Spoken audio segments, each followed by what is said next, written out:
जैसा कि आप सबको पता है कि इससे पहले वाली वीडियो में हमने मटेरियल टॉपिक को डिस्कस किया था, जिसमें हमने डिस्कस किया था कि मटेरियल होता क्या है और उसकी प्रॉपर्टीज़ को हमने डिस्कस करा था। इस वीडियो में हम डिस्कस करने वाले हैं हम मटेरियल को कैसे क्लासिफाइड करते हैं और उस क्लासिफिकेशन को डिटेल में स्टडी करेंगे। So hello everyone, welcome to our channel toppers target. I hope आप सब अच्छे होंगे और आप सबकी प्रिपरेशन अच्छे से चल रही होगी। तो टाइम वेस्ट ना करते हुए हम अपने टॉपिक को स्टार्ट करते हैं। So let's start.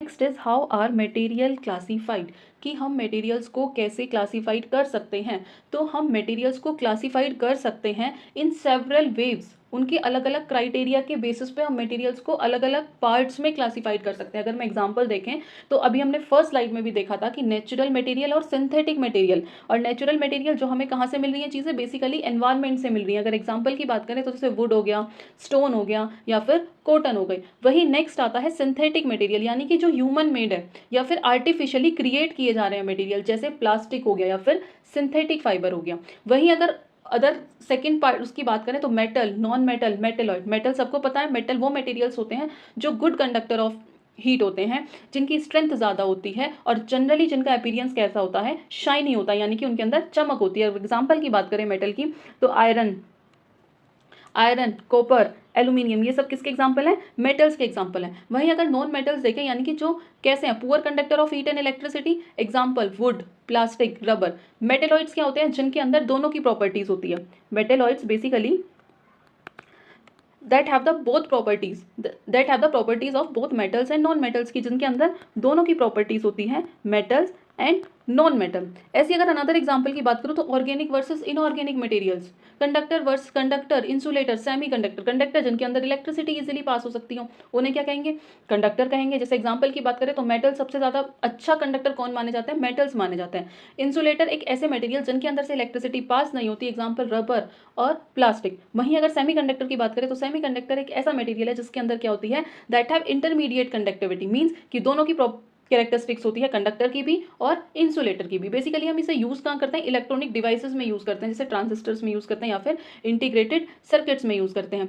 वहीं बायोलॉजिकल मटेरियल्स, मतलब मटेरियल्स को हम अलग अलग कैटेगराइज कर सकते हैं बहुत सारे, लेकिन उसकी अलग अलग प्रॉपर्टीज के बेसिस पे। तो जो हमें अपने सिलेबस के अकॉर्डिंग पढ़ना है कि उनकी प्रॉपर्टीज में क्या सिमिलरिटी है, उसके बेसिस पे पढ़ना है। तो फर्स्ट आ जाता है आपका appearance, second is hardness, third is transparency, fourth is solubility and fifth is density. की अपीयरेंस कि कैसा होगा, शाइनी होगा या शाइनी सर नहीं होगा। हार्डनेस की कैसा होगा, हार्ड होगा मटेरियल या सॉफ्ट होगा।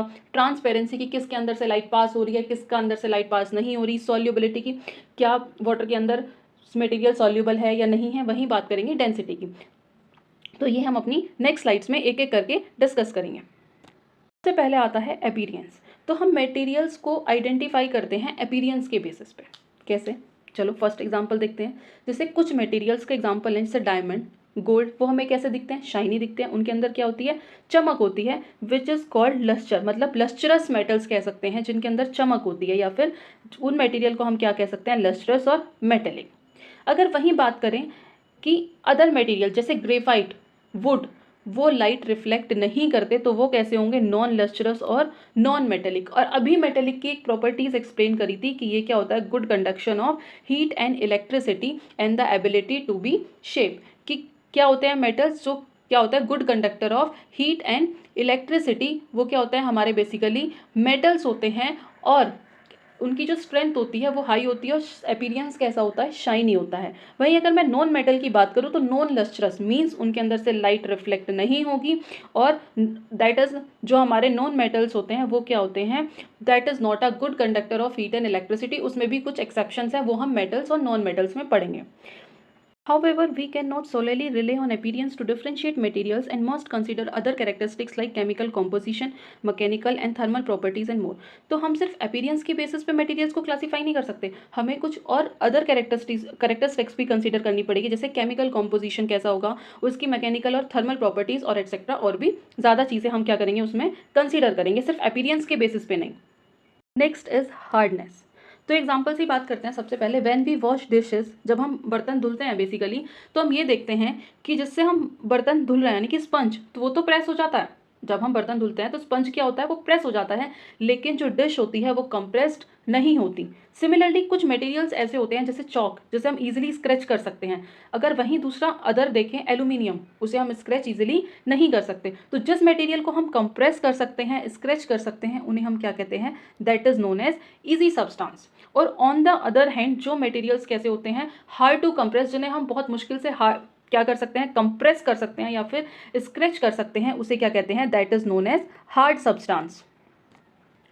तो वही अगर हम अनदर एग्जांपल की बात करें तो जैसे डायमंड, डायमंड क्या है, एक एक्सेप्शनल हार्डनेस केस है। Diamond is known as for its exceptional hardness. ये क्या है, एक one of the hardest natural material है जो अर्थ पे पाया जाता है। डायमंड क्या होता है, diamond has a strong bond between its carbon atom. तो डायमंड को कंप्रेस्ड करना या फिर स्क्रैच करना क्या है, डिफिकल्ट है। ये एक एक्सेप्शनल है कि बहुत ज़्यादा हार्डेस्ट मटेरियल है। और ये यूज़ कहाँ होता है, जैसे टूल्स को कट करने में, ज्वेलरी वगैरह में हम डायमंड का यूज़ करते हैं। वही अगर हम एल्यूमिनियम की बात करें तो on the other hand aluminium कैसा है, एल्यूमिनियम एक सॉफ्ट मेटल है, मतलब वो डायमंड के जितना हार्ड नहीं है।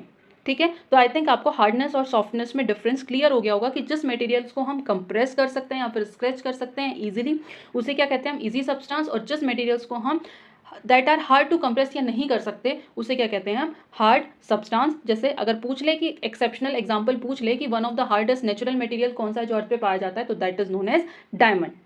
Next is transparency. Basically transparency यानी कि पारदर्शिता। तो तीन चीज़ें पढ़ते हैं हम उसमें, ओपेकी ऑब्जेक्ट, ट्रांसपेरेंट ऑब्जेक्ट और तीसरा ट्रांसल्यूसेंट ऑब्जेक्ट। तो सबसे पहले हम बात कर लेते हैं ओपेकी ऑब्जेक्ट की। ओपेकी ऑब्जेक्ट वो ऑब्जेक्ट होते हैं जिनके अंदर से लाइट पास नहीं होती। They obstruct the transmission of light and making it impossible to see through them. जैसे एग्जांपल कि हम वॉल के अंदर से लाइट पास करा रहे हैं, क्या लाइट पास होगी, नहीं होगी।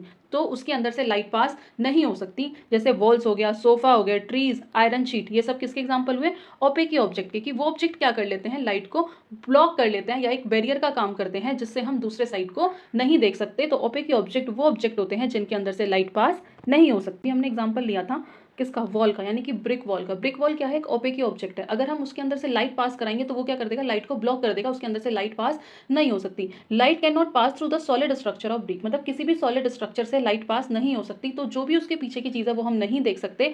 तो ये क्या हुआ, ब्रिक वॉल भी क्या हुआ, एक ओपेकी ऑब्जेक्ट हुआ। वहीं अगर हम दूसरा एग्जाम्पल देखें, वुडन डेस्क यानी कि लकड़ी की मेज। लकड़ी की मेज भी क्या है, एक ओपेकी ऑब्जेक्ट है। मतलब अगर हम उसमें से लाइट पास कराएंगे तो लाइट पास नहीं होगी, क्योंकि वो भी किससे मिलकर बनी है, वो कैसी दिखती है, हमें सॉलिड दिखती है। तो हमें उसके जो भी पीछे ऑब्जेक्ट होगा, जो भी पीछे कोई भी वस्तु होगी, वो हमें दिखना असंभव हो जाती है। तो वो भी क्या है, एक ओपेकी ऑब्जेक्ट है। तो बेसिकली ओपेकी ऑब्जेक्ट वही है जिसके अंदर से लाइट पास नहीं होती। ऐसी मेटल का बॉक्स है, जैसे मेटल बॉक्स है, उसको वो भी क्या है, ओपेकी ऑब्जेक्ट है। तो ऐसे बहुत सारे एग्जांपल हैं। आप ब्लैक बोर्ड का एग्जांपल ले सकते हो। ब्लैक बोर्ड भी क्या है, ओपेकी ऑब्जेक्ट है, क्योंकि उसके अंदर से भी लाइट पास नहीं होती। अनदर एग्जाम्पल की बात करें, when we play hide and seek, जब हम छुपम छुपाई खेलते हैं तो हम किसके पीछे छुपने की कोशिश करते हैं, पेड़ों के पीछे छुप जाते हैं, सोफे के पीछे छुप जाते हैं, या फिर वॉल के पीछे छुप जाते हैं, तो जिससे हमें कोई देख ना पाए। तो वो ऑब्जेक्ट्स क्या हैं, वो सारे ऑब्जेक्ट्स क्या हैं, ओपेकी ऑब्जेक्ट हैं, क्योंकि उनके अंदर से लाइट पास नहीं हो सकती। When we play hide and seek we try to hide in places where other can not see us, कि हम ऐसे प्लेसेस पे छुपते हैं जहां से हमें कोई दूसरा ना देख सके। We often hide behind object like walls, किस किस के पीछे छुपता है, जैसे वॉल्स हो गए, सोफा हो गया, जिससे we can not see through, की उनके पीछे से हम नहीं दिखेंगे। तो बेसिकली वो सब क्या हुए, opaque object. Is material that allow us to clearly see through them are called transparent object like glass.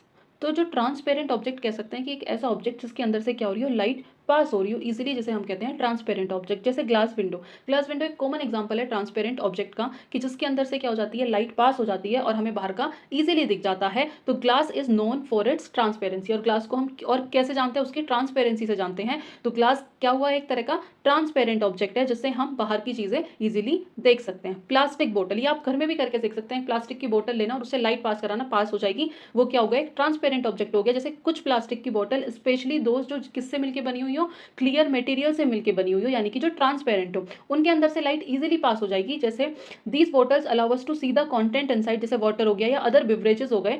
Transparent plastic बहुत ज्यादा हम किस में यूज करते हैं, पैकेजिंग और कंटेनर्स में यूज करते हैं। Eye glasses, eye glasses specially क्या है, ट्रांसपेरेंट ऑब्जेक्ट है। तो ऐसे बहुत सारे, एयर भी अपने आप में, air itself is a transparent, क्योंकि allowing light to pass through its without obstruction, बिना ऑब्स्ट्रक्शन के उसके अंदर से क्या हो जाती है, लाइट पास हो जाती है, जिसकी वजह से हम एटमॉस्फेयर में चीजों को देख पाते हैं।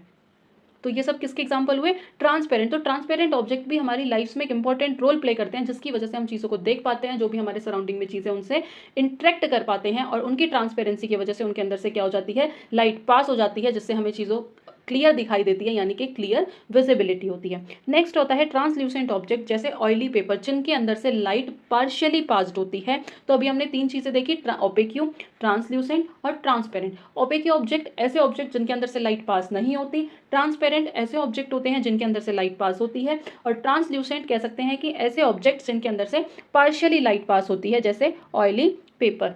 होप आपको ये वीडियो पसंद आई होगी। अगर कोई भी क्वेरी आपको इस चैप्टर से रिलेटेड है तो प्लीज़ आप हमें कमेंट बॉक्स में कमेंट करिएगा। ये टॉपिक आपके सीटेट एग्जाम्स के लिए बहुत इंपॉर्टेंट है। सीटेट क्या, हर टीचिंग एग्जाम के लिए इंपॉर्टेंट है। यहाँ से आपको क्वेश्चन देखने को मिल सकते हैं, और इसी तरह की वीडियो देखने के लिए आप हमारे चैनल से जुड़े रहिए टॉपर्स टारगेट से। और हम प्रीवियस ईयर क्वेश्चंस भी सॉल्व करवा रहे हैं, जिनका लिंक आपको डिस्क्रिप्शन बॉक्स में मिल जाएगा। और अगर आपकी कोई भी फर्दर डिमांड है तो प्लीज़ कमेंट बॉक्स में कमेंट करिएगा। Thank you.